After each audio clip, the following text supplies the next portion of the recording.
turn the page to example 2. In this example, we're going to take the equation in general form, 2x minus 3y minus 6 equals 0. And we're going to use that general form to find the intercepts, both the x and the y. Okay? So we're going to find the x-intercept and the y-intercept. So let's start with the x-intercept. And I gave you a little bit of a hint here, or at least something to think about when you're finding the x-intercept. Okay? Graphically, if you just look here, the x-intercept occurs when the line crosses the y-axis. That's this point right here.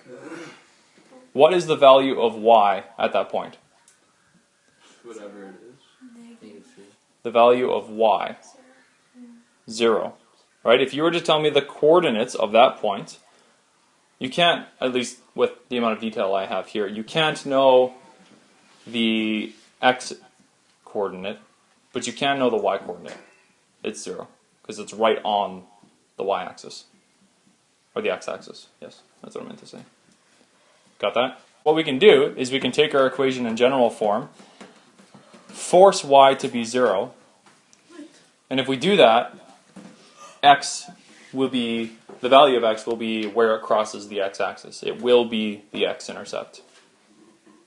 Okay, it's kind of like you're taking the point x, 0. We don't know what x is, but we know that y is 0. And you put in x for x, so the x doesn't really change. But you put in 0 for y, which changes the y to 0. Does that make a little more sense? Okay. So we end up with 2x minus 3 times 0. Again, when we force y to be 0, that will automatically generate for us the x-intercept. And then we evaluate. Right, this is just 2x, this is basically 0, so we don't have to worry about that. Minus 6 equals 0. And then some simple algebra. Bring the negative 6 over and divide both sides by 2. So, this graph crosses at the points 3, 0 on the x-axis. That is the x-intercept. Got that? So, just to review again, when you want to find the x-intercept, you set y to 0, and then solve for x. Okay? When you're finding the y-intercept, you do the opposite. Right? When the graph crosses the y-axis, what's the value of x?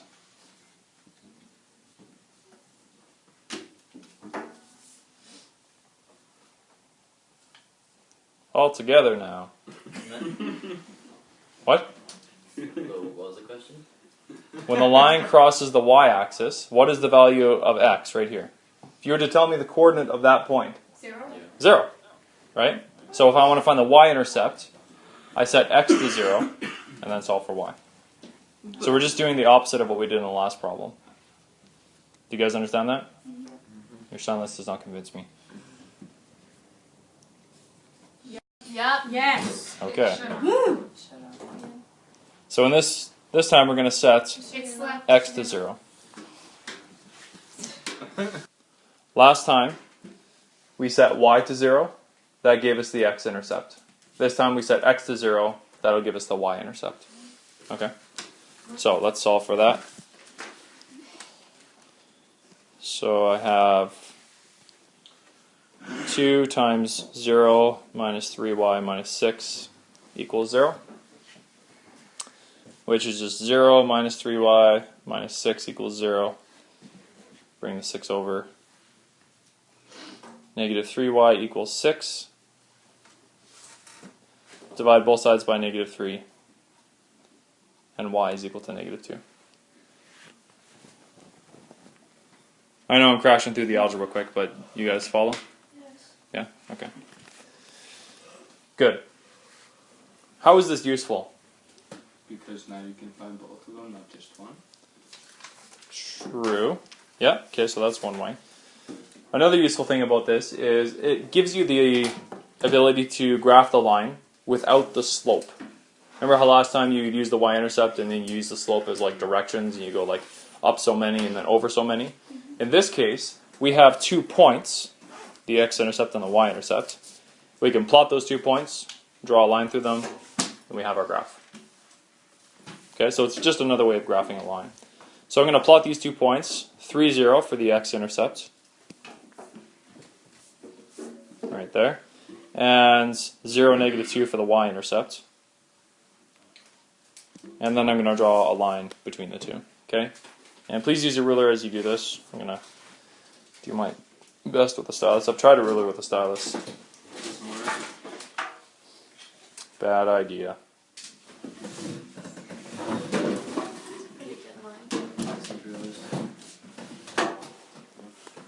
Okay, there we go.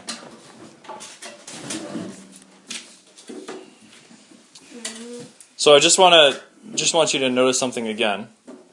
The equation for this line was 2x minus 3y minus 6 equals 0. What is the y-intercept? Oh man, 0. Just look on the graph. -2. Negative 2, right? Can you tell that from the equation? No. Not directly, right? Same thing with a slope. It's a little tough to tell directly from the equation. But if you solved for y and put it in slope-intercept form, then you'd be okay, right?